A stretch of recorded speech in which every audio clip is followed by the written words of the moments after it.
Monsieur Seguin's Goat, commentary by Lynn Kempton. Like Animal Farm by George Orwell, on the face of it, this is a simple story about a goat, even suitable for children from the age of about 10. However, it can provoke reflection on a subject of much importance. The story of Monsieur Seguin's goat is more relevant today than it ever was.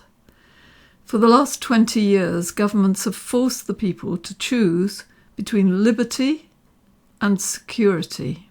Beginning with 9/11 and the Homeland Security Bill which followed, we have gradually accepted the loss of more and more of our liberties in return for what was supposed to be security. As I record the story of Monsieur Seguin's goat, we are experiencing the alleged second wave of the coronavirus crisis. People are apparently willingly sacrificing their livelihoods and what seems like all their freedoms in order to be protected from the virus.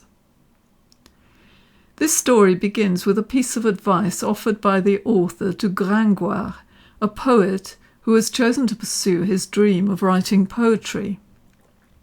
In the process of doing so, Gringoire rejects the lucrative position as a journalist which could be his.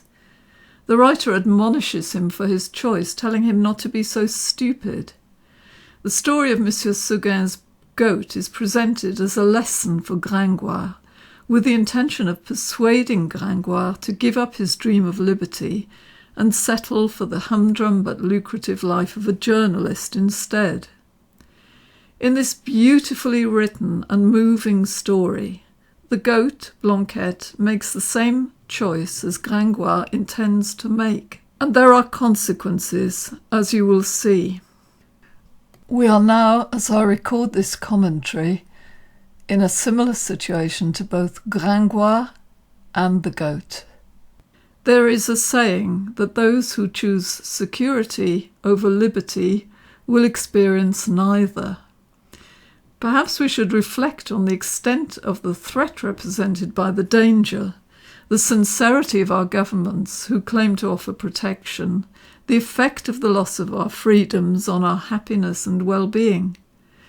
Blanquette had no doubts at all, and the author clearly believes we should take the opposite view to Blanquette. After reflecting a little on the subject, some of us may believe that the goat chose the correct path.